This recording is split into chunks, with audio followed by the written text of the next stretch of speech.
Good evening, everybody. It's nighttime, so I'm going to say it's Lights Out with Lisa. And we are reading The Language of Letting Go by Beattie. So now, before I start this reading, I just wanted to say thank you. Thank you so much to those of you who direct messaged me or commented or sent me something that encouraged me to keep on doing these readings and letting me know that these readings are helping people. And people, fireworks just went off. Yee! And Gordy just went to hide under the toilet, behind the toilet. He doesn't like the fireworks. Anyways, yes, thank you to all of you for reaching out to me and letting me know that, even if I'm just helping one person, and even if I'm just helping myself to keep on going. And through the messages that I received, I realized it was brought to my attention that I am helping people and people are following along. So, thank you so much for that. Thank you for letting me know I'm not alone. And thank you for letting me know fireworks are happening for this video. Like, they just started. What are the chances? Yee! Lighting up your life with Lisa. I wonder if my video will show them and you guys can see them. Can you see them? I don't know. But I'm sure you can hear them. I think all you can see is reflection, right? Okay, so let's try to do this video while the fireworks are going off. I'm like a little kid though. I don't know if I'll be able to contain myself. I have such a cool view from my apartment. I can see Etobicoke fireworks, Toronto fireworks, Mississauga fireworks, the whole shebang. It's amazing. So anyways, okay, thank you everybody so much. I appreciate it so much. My heart was so touched by so many of the messages that I received, so thank you. Let's keep on going. Keep on trucking. Keep it on. And again, let's do the nighttime voice. So, good evening everybody. It's Lights Out with Lisa. And we're going to put on my granny specs so I can see, because my eyes can't see at night. Because I'm an old lady. Okay. Where's my bookmark? Oh no. Oh, doesn't matter. It's labeled, Lisa. You don't have to worry. Oh, here we go. I'm just in the wrong month. Okay, there we go. There's my bookmark. Okay. And remember, I don't read these before I go live with you guys. I just read these in the moment. So I'm learning as you're learning. And I just think it's so, in my journey of recovery and stuff, I realized that doing something with someone makes things so much more powerful. It's like God is invited in the second that there's a sharing experience. So me reading to you, if someone was reading to me, I've had a book club with some friends over this quarantine. So I just had a bath and water's dripping all over me and tickling me. We did this book club thing, and it was, I can't remember how many, it was over 2 months, but we met once a week, and it was just so much more powerful to read with someone, to do it with someone. So that's why I'm doing this reading with you guys, because reading it out loud and stopping to ponder on moments is super helpful. So I hope that that's why you guys are watching, because while I read to you, it just sinks in a different way, and we invite higher powers in when two minds are connecting. So thank you. I feel so I can't tell you how much all those messages meant to me.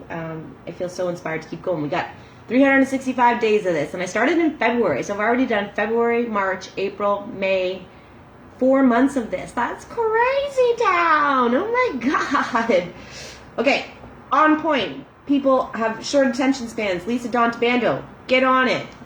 Get to the point. Okay, Language of Letting Go by Beattie, and we are reading May 22nd.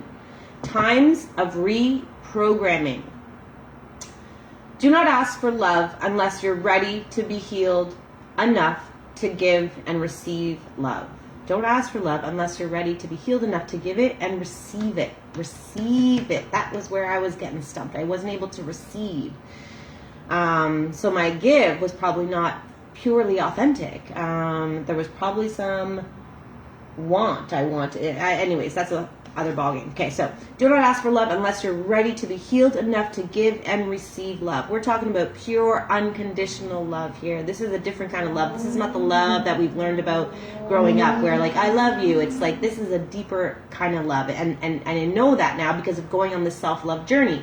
When I've tapped into this self-love that I've never had in my 45 years of existence. I've only tapped into it in the last like month and a half. Once I tapped into that, I realized, oh, that's what love is. Because I found it inside, and now I can give it in a different way. And my perspective of my world has been changing dramatically. Like the way things are at my job and with friends and family, and there's just a new way of going through the world that's been happening for me. Okay, sorry, I've got my there's a hen in the hen house tonight.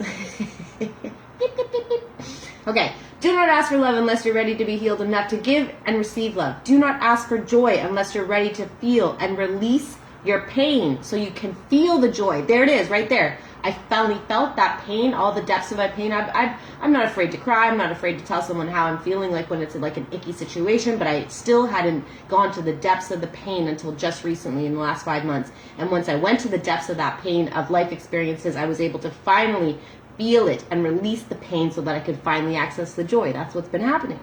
So do not ask for joy unless you're ready to feel and release the pain from the past so that you can access the joy. We cannot have pure, like, the world is about opposites, right? We can't have up unless you have down. You can't know happiness unless you've felt sadness. If we were just happy all the time, you wouldn't have these like yee kind of moments, because it would just like be flat. It would eventually flatline. So we need to feel that pain so we can access that pure joy. Do not ask for success unless you're ready to conquer the behaviors that would sabotage success. And I would say do not ask for success unless you're ready to fail forward and make mistakes. Do not ask for success unless you're ready to make mistakes without beating up on yourself.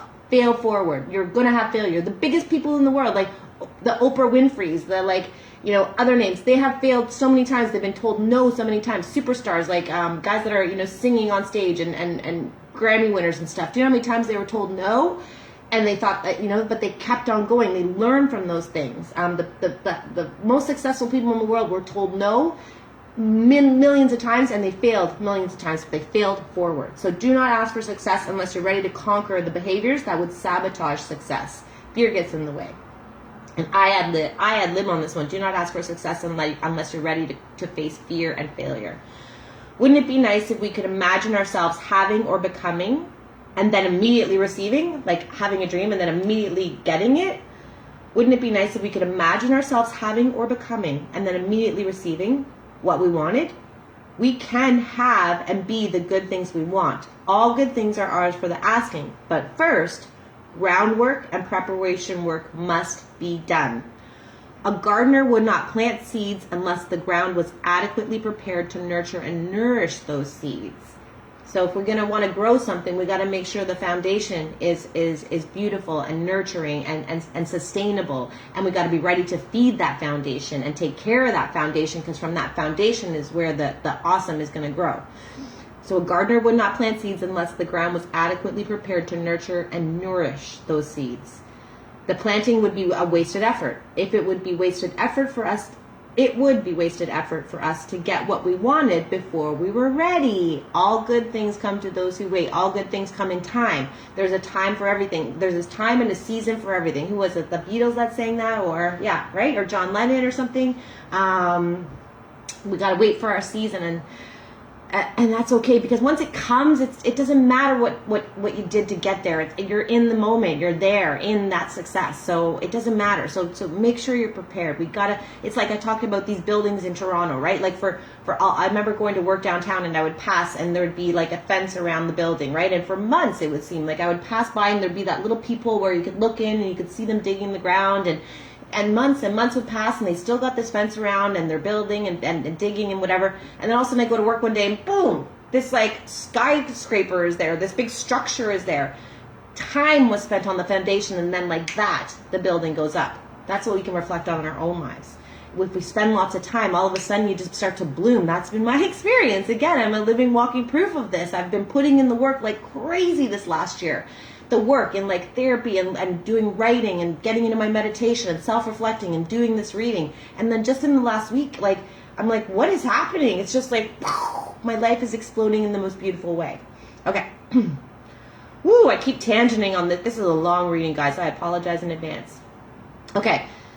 So, it would be wasted effort for us to get what we wanted before we're ready. First, we need to become aware of our need or desire.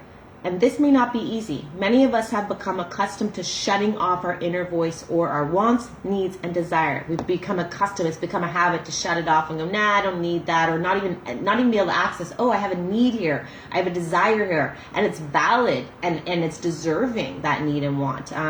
We push ourselves down so much. We're so, creatures of habit and creatures of conditioning. I like to refer to a baby thing. Like in massage therapy, when I talk to my clients, I say to them, we're not designed to hold things, but we're conditioned to hold things in our body. That's why we need massage therapy. That's why we need stretching. That's why we need to release things, because we're conditioned to hold it in. And it starts just with as soon as you have a baby and you're like, shh, shh, shh, shh, shh, shh. Yeah, we want to calm a baby down. That's great, but shushing them, right? Like, think about that. And then like your whole life, you're like, oh right, don't get angry. Don't get upset. Don't express your need. I'm so sorry that I keep itching my nose. I don't know what. And my head. I just had a bath. It's hot here. Anyways, okay. So yeah, we're not conditioned, we're conditioned to hold things in, but we're not designed. We're supposed to like let it all out. So that happens with our needs, wants, and desires too. Sometimes life has to work hard to get our attention. There's that analogy too of God like tapping you on the head. At first he's like, hey, pay attention to this, and we like ignore it, and then he's like, hey, pay attention to this, and then you get a brick thrown at you. That's when like something blows up and you're like, holy shit, I need to do something here. That can happen a lot with disease or injuries too, to make us like slow down and stop and reflect on our lives. Okay. This may not be easy. Many of us have become accustomed to shutting off our inner voice, wants, needs, and desires. Sometimes life has to work hard to get our attention.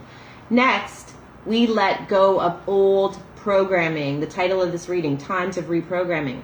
So next we let go of old programming, the behaviors and beliefs that interfere with nurturing and nourishing the good.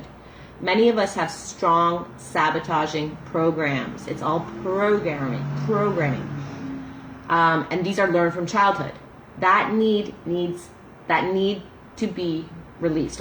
Many of us have strong sabotaging programs learned from childhood that need to be released. We need to let that go.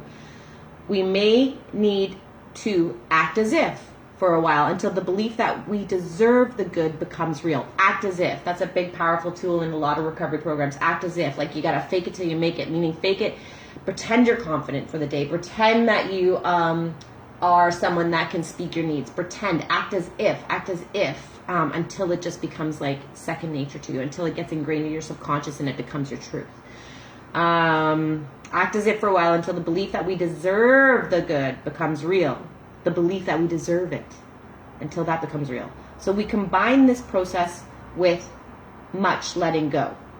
We combine this process with much letting go while we are being changed at the core. We combine this process with much letting go. So we gotta act as if and do a lot of letting go while we are being changed at the core of your soul and your being and your heart.